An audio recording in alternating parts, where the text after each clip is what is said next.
Assalamu alaikum and welcome to the Islamic Learning Institute.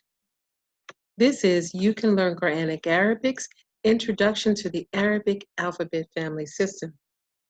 My name is Olaiya Humphrey and I am one of the instructors with the Institute. So let's begin. The Arabic Alphabet Family System is a system for easily learning and memorizing the 28 letters in the Arabic alphabet. This was a system that was developed many years ago by Imam Qasim Ahmed, and he taught this system to many students over the years, and his students began teaching this system to other students as well, which is why I'm here with you today, sharing this system. It's easy and effective, and the techniques use a combination of sight, sound similarity, and story association to help learners really grasp the concept of the Arabic alphabet. The Arabic alphabet is a foundation, and over the years myself, I have learned from others that they struggle with this very foundation. And this system, those that have gone through the system, have had remarkable results in memorizing the Arabic alphabet as well as other parts of Qur'anic Arabic learning. The stories I will go over, or we will go over in class, but today I just wanted to give you a brief introduction to the letters. Of those 28 letters, they're divided into 14, what we call sun letters and moon letters. And again, that's something I will more discuss in class.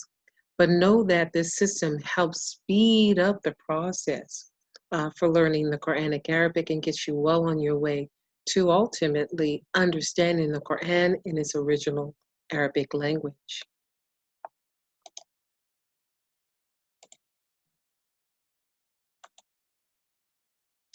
So in the Qur'an, Allah says to us, وَلَقَدْ يَسَّرْنَا الْقُرْآنَ لِلذِّكْرِ فَهَلْ مِن مُدَّكِرٍ. So this is what we use as a motivation for us to study the Quranic Arabic. Allah is telling us, informing us, and also consoling us that indeed He has made the Quran easy to understand. Then is there any that will receive admonition? So again, this is an encouragement to let us know this Arabic language is not so foreign, it's not so difficult, and it's something that we can use very much in our lives. So let's begin. Let's meet the Arabic family system. The system is divided into 5 sets of families. The first is the odd family, the second, the dot family, the harsh belly family, the teeth and tongue family, and the lip family. Each of the families has been divided based on some characteristic, either in its writing or in its sound where it's articulated. So that makes it easier for us to understand just based on the association. There are 6 in the odd family, 5 in the dot family, 5 in the harsh belly family, 6 in the teeth and tongue family, and 6 in the lip family, making that total of 28. Now, the Arabic alphabet, or when we write words in Arabic, it's a similar system to how we write in script in English. And we'll see that quite a bit. We'll talk about that, but which leads us straight into our first family. So we have this first family here, again, which is called the odd family or the one-armed odd family. And these letters are grouped together because although they connect like most Arabic letters do, these particular letters only connect on one side. So that's the reason we call them that. The alif, the letter alif, is closely related to something you'll learn later on in class as well, what's called the hamza. But for now, let's understand that the sound, the general sound that it makes is ah, ah. And we usually represent it with just the letter A. Now, of those sun and moon letters, keep this in your back pocket. We'll get to this at another time, but just know that it is part of the moon family. Moving on to the second letter in the system is what we call dal, dal, okay? It makes the d sound very similar to our English D. And it's in words like deen, deen like the Dean of Al-Islam. The next letter is vel, vel. It makes the sound similar to the TH sound or the DH sound, like in the word bathe or clothe or that. Okay. It's in Arabic words like dhalik. It is, though, of the sun letters. So again, keep that. It's something we'll go over at another time. The next letter is what we call ra, ra. It makes the r sound, and it has a slight rolling quality, very similar to the Spanish r, okay?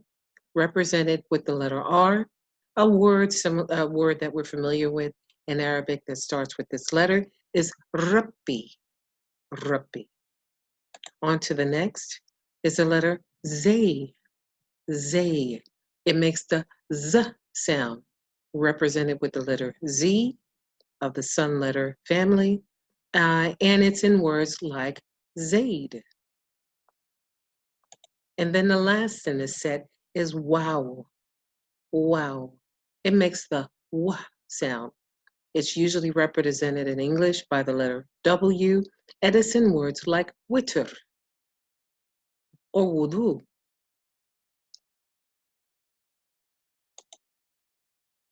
Now, on to the next family, the dot family.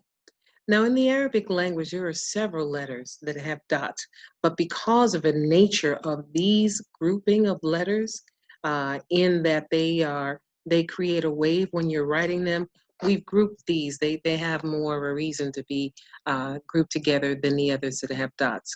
But for now, let's understand how they sound. And the first is ba, ba. It makes the sound of b, and it's usually represented with the letter B in English. So when we say this letter, we're touching our lips together and separating them. Ba, ba, ba. And this letter is in words like bab and kitab. The next letter is ta, ta. It is represented by the letter T. It makes a T sound, and it is in the sun letter category. As you can see, it has two dots on top of what looks like a small wave, and it's in words like tej. On to the next, we have tha, tha. Looks very similar to the one before, the ta, but this one has three dots. And in our class, we'll explain a storyline that will help you remember this. It is represented by a combination of two letters, the T and H, TH. All right. And it's in words like thalatha, which also means three. So I've given you a little bit of a hint. It is one of the letters that's in the sun letter category. And then one of the letters, another letter in this category, in this dot family, is called noon, noon. It has one dot on top. It makes the N sound, and it is represented by the letter N. You will see this letter in words like nas, sun letter. And then the last in this category is yeah, yeah. It makes the y sound, and it is represented by the letter Y. For our purposes and in our early learning, eventually we'll get to the point where we won't need so much of the English letters to help us along, but for now, they are very useful. And it's in words like yamin or yasir. This letter too is part of the moon letter category. On to the next family. This is the harsh belly family, and it's called the harsh belly family because of a protruding shape that all five characters possess. This first one is very easy letter, similar to our letter J in English. The letter is called Jeem, jeem, and it makes a j sound. You can say along with me as well. Jeem. Very good. It's in words like Jannah. On to the next. And this letter here is not one that we have an English equivalent for. And there are some letters in the Arabic alphabet which the same is true. This letter here is pronounced ha, ha. Okay. We use, in our system, we use the letter H, but we use an underline underneath to indicate the harshness of this letter. It's a letter that you say, or a sound that you say, that sounds very much like when you're out of breath, like ha, ha, ha. And it is in words like Alhamdulillah. This letter is in the moon letter category.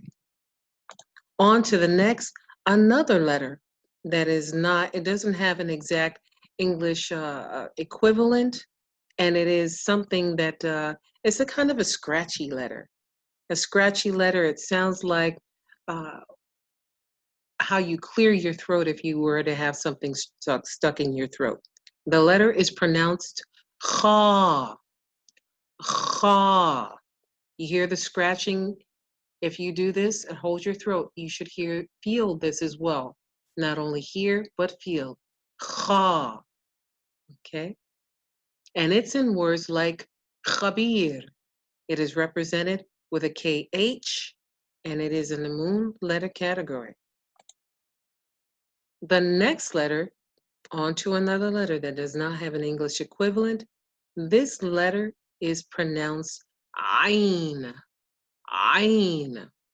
With this letter, just imagine you go into a doctor's office and the doctor says, open your mouth and stick out your tongue and say, ah, ah. That's the sound that you produce when you say this letter. You have a full opening of the mouth and you push the air up and out. Ah, ah. Try that. Ah. Since it doesn't have an English equivalent, this particular one, and only this one, is not only represented with a letter, but also with a symbol, this sort of apostrophe. So you'll see that quite a bit. It is in words like alameen, and it belongs to the moon letter category. On to the next, another letter that is not familiar to English, but the sound is familiar to anyone who gargles. It is called Ghain. Ghain. So do this as if you are gargling. Ra, ra, ra. That's the sound that you produce when you say this letter. And when you see it written, a transliteration, you'll see the letters, a combination of the letters G and H, typically associated with this letter. It is in words like maghdubi and maghrib and ghusl. Okay. It's not that hard once you get used to it. And I'm here to help, as well as other instructors in our institute. The next letter, a very simple letter, and it's sort of wavy. If you look at it, take a look at it. It's 1, 2, and then a big wave. And this letter is pronounced seen, seen. It makes the s sound. And it's in words like salam, as in as-salam. Okay. It is one of the sun letters. Closely related to this scene is another letter that looks almost exactly like it, except this one has 3 dots on top. Seen, a sheen, sheen.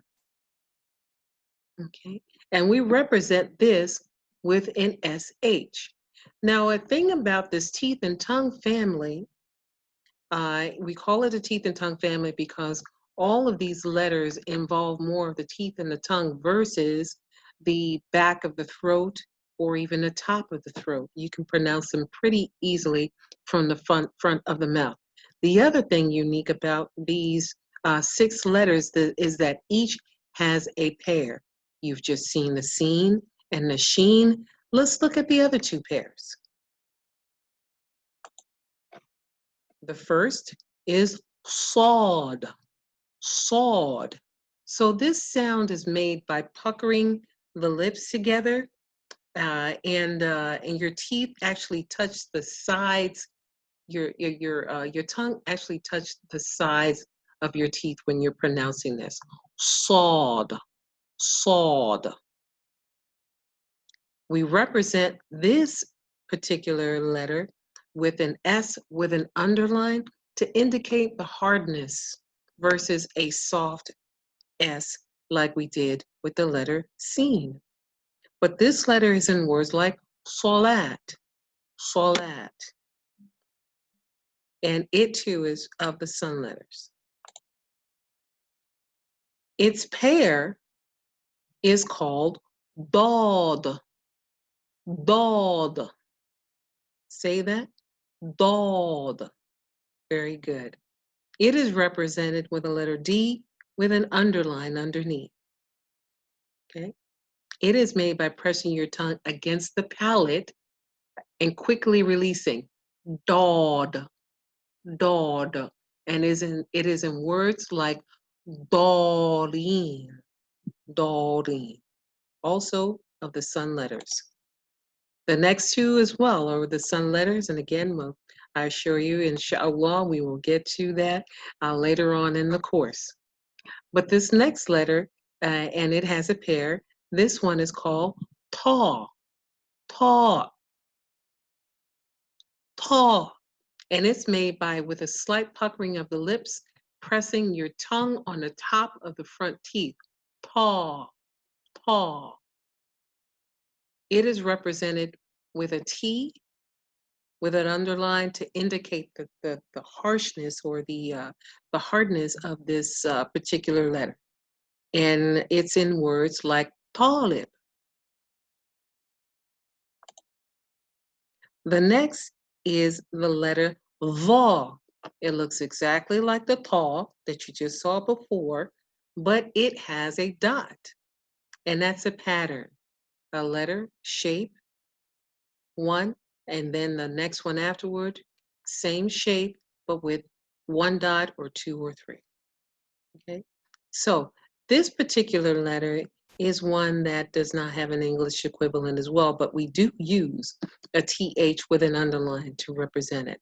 So the sound is v, v, v. When we say this letter, we stick out our tongue slightly and make a sort of a buzzing noise. At the same time, our jaws vibrate when we say this letter, v, v, v. Okay? And it's in words like ظالمين or صلاة الظهر. Okay. On to the next family, and this is the lip family and the last family. A very simple letter. Okay, this letter is called fa, fa. So you have a little circle here that swings out to a semicircle shape with 1 dot. We use the F to represent this letter, and the sound is f, f. It is a moon letter, and it's in words like the word the surah we say every day, Al-Fatiha, Al-Fatiha. The next letter is one that looks very similar to the fa, but has a much deeper sound. This letter is called qaf, qaf. It is represented with the letter Q. When you pronounce this letter, you keep your mouth fully open. It sounds like the sound of a crow when it's making its noise. Caw, caw, caw, caw. Okay? So, and it is in words like Qur'an, Qur'an. an. So very good. On to the next is the letter kaf. Kaf. A very simple, very soft letter, kaf. It makes the k sound, and we represent it with the letter K. It is in words like kitab or mektab, and it belongs to the moon letter system. We're almost done, almost there. We've got a few more left, and here is the lamb. Lamb. Very simple letter associated with the letter L. We use an L to represent it. The sound that it makes is L. L. And it belongs to the category of sun letters. It's in words like Allah. On to the next. Meme. Meme. It makes the sound of M. M. And it is represented by the letter M, and we'll find it beginning words like masjid. Belongs to the moon letter category. And then near the end, here we are, the last letter, ha, ha, a very soft, breathy letter, ha. So this is made by just separating the lips slightly, ha, and then bringing them back together again. We use simply an H to represent this letter, and it makes the h sound. And we'll find it in words like the name Hamza. So there you have it. We look forward to seeing you in our classes, or you're visiting our website at www.islamicli.org, where we have videos and products for your Islamic learning. And don't forget, you too can learn Qur'anic Arabic. Assalamu alaikum.